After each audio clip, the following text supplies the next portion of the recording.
Welcome to This Explainer. Today, we're diving straight into a genuinely fascinating story that perfectly captures the wild chain reaction of unintended consequences. We're going to look at the very real cost of ignoring expert advice, and honestly, something even deeper, the quiet, hidden dynamics of family love. It's a story known as the bamboo garden, and we are going to break down the incredible lessons hidden right inside its branches. So have you ever ignored expert advice, only to have it spectacularly backfire on you? I mean, we've all been there, right? You have this perfect vision for a project, maybe a home renovation or just a simple garden, and you completely brush off the person whose literal job it is to know better. Well, we're looking at an incredible case study today where that exact scenario plays out. It's a brilliant look at what actually happens when our picture-perfect expectations smash right into the harsh realities of nature. To really get how this unfolds, let's set the stage. Our story takes place on this sprawling, lush tea garden estate. Our protagonist's father, let's just call him Papa, works there as the estate manager. It's a beautiful place, but man, it is isolated. The loneliness has really been getting to him. But things are looking up because his wife, Mama, and their 7-year-old son, Rihan, have finally arrived to join him. When Mama sees the massive garden surrounding their house, she immediately wants to start planting. And Papa, he gives them the total green light, offering up the full resources of the estate's horticulture manager. Which brings us to Section 1, the bamboo demand. This kicks off the initial conflict of our story, and it starts with a very specific, totally innocent-sounding request from a 7-year-old. Just notice the purity of little Rayhan's intention here. He looks at this massive garden and makes a clear demand. He wants bamboo planted right on the border of the house. Why? Because it looks amazing in the breeze, and he knows birds flock to bamboo. His ultimate goal is just to wake up every single morning listening to chirping birds. It's this pastoral, beautiful dream that honestly any kid or adult would want. But enter the voice of reason. The estate's horticulture manager, the actual expert, listens to Rahan and delivers a really crucial warning. He says, sure, I can fulfill the request, but he points out that bamboo is normally planted far away from houses. Why? Well, because dense bamboo attracts pests like rats. So the key thing here is the expert isn't just saying no, he's providing the necessary context and the totally predictable consequences. But Rahan, being a stubborn 7-year-old, just says, no, I want it. And because the family defers to the kid's wish, the bamboo is planted exactly where he demanded. All right, let's jump into Section 2, the unintended consequences. As you probably guessed, ignoring the resident plants expert doesn't exactly go well.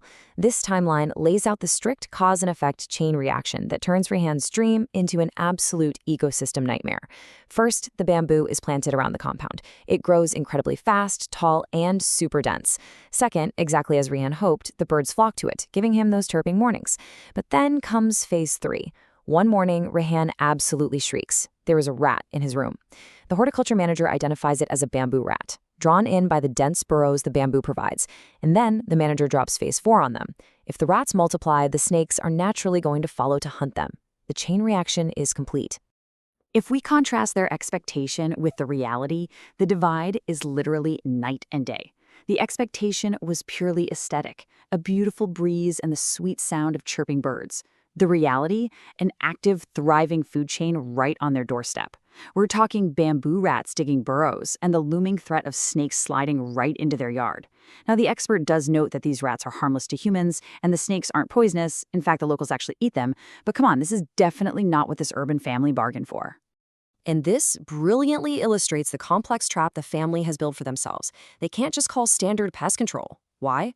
Well, first, they're vegan, so eating the pests is obviously out, and they absolutely refuse to harm them. Second, when the manager suggests keeping cats as house pets to scare off the rats, Mama shoots that down. Third, they could use traps, but the manager warns them that these rats are smart and will figure the traps out in no time. And finally, the most heartbreaking constraint of all. If they just rip out the bamboo right now, they're going to destroy the homes of all those birds Rehan wanted there in the first place. They are completely 100% stuck. Let's look at Section 3, fixing the mistake. This brings us to a massive turning point. Rehan, totally overwhelmed by the rats and the whole snake threat, just asks if they can run away back to the city. He wants to literally flee from the problem. But Mama steps in with this vital realization. She tells Rehan they cannot just create a mess and run away, leaving Papa to handle it all by himself. She completely owns up to their fault, stating clearly, we should listen to experts or face consequences later. This is a profound moment of accountability, right? Instead of packing their bags, the family decides to take real responsibility for the ecosystem they messed up. So, they go back to the horticulture manager, who outlines this meticulous action plan to fix the mistake without causing unnecessary harm. Step 1. Set temporary traps just to manage the rat population for now. Step 2, and this is crucial, wait patiently for the summer season, because that's when the birds naturally leave their nests. Step 3, once the birds have safely moved on, the workers will uproot the bamboo trees and replant them deep inside the forest. And you know what? They follow through. After a few weeks, the bamboo gets transplanted. Little Rayhan literally sits by the windowsill, weeping as he watches his beloved plants being hauled away. The immediate danger is gone, but it definitely comes at a tough emotional cost for the kid. Moving into Section 4, the hidden garden. Okay, so we're going to jump forward in time a bit. It's September now, months after the bamboo is uprooted.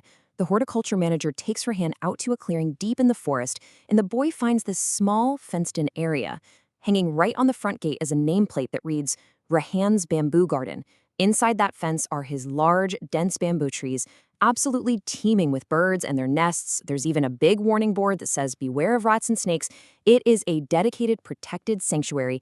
It's exactly what Rayhan had envisioned, just placed in the correct location where that ecosystem can thrive safely without bothering anyone. 125. As Rayhan is staring in awe at this massive garden, he realizes something incredible. Back when he originally had the bamboo planted by the house, he had actually painted numbers on the trees. Looking around this forest sanctuary, he sees those exact numbers. All 125 trees were painstakingly saved, transported, and replanted just for him. Seeing this massive scale of work, Rayhan admits to his mom that he caused so much unnecessary labor for the horticulture manager. He truly, finally absorbs the heavy cost of ignoring expert advice. Which brings us to our final part, Section 5, the real lessons. Up to this point, you're probably thinking this explainer is just a simple fable about listening to professionals. But wait. A few days later, Mama runs into the horticulture manager and sincerely thanks him for planting such a beautiful garden for Rayhan out in the forest. But the manager just shakes his head and drops the ultimate secret. He says, "It was Sir's idea. I just implemented it." Sir, of course, is Papa, the estate manager, the father who had been quietly watching his family struggle with the urge to flee back to the city. This paints such a profound picture of Papa's quiet leadership. Think about it. Whenever the issue of going back to the city came up, Papa never once forced them to stay. He just absorbed his own loneliness and always told them, whatever makes you happy. But behind the scenes, he was working in the back end. He didn't lecture them about the rats. Instead, he orchestrated this massive 125 tree relocation project. He used his resources and his authority not to control his family, but to fix their mistakes from the shadows, ensuring his son's happiness was completely preserved. When Mama hears this from the manager, the realization hits her like a ton of bricks. She is just completely overwhelmed by Papa's silent act of love. She realizes that instead of fighting their desire to leave, he was quietly building a world where they would actually want to stay. And in that moment, Mama makes a firm decision. She completely drops the idea of returning to the city. They're staying on the tea garden estate forever. So, what does this all mean for us? Well, the bamboo garden leaves us with two absolutely vital questions to ponder. First, are you really listening to the experts in your life, or are you letting your picture-perfect expectations blind you to reality? And second, and maybe this is the much bigger takeaway, are you noticing the unseen sacrifices of those who love you? The people working in the back end of your life, quietly fixing the fences, planting the trees, and building a sanctuary just for you. Keep that in mind the next time a problem magically resolves itself in your life. Thank you so much for joining me for this explainer, and hey, keep looking for those hidden gardens.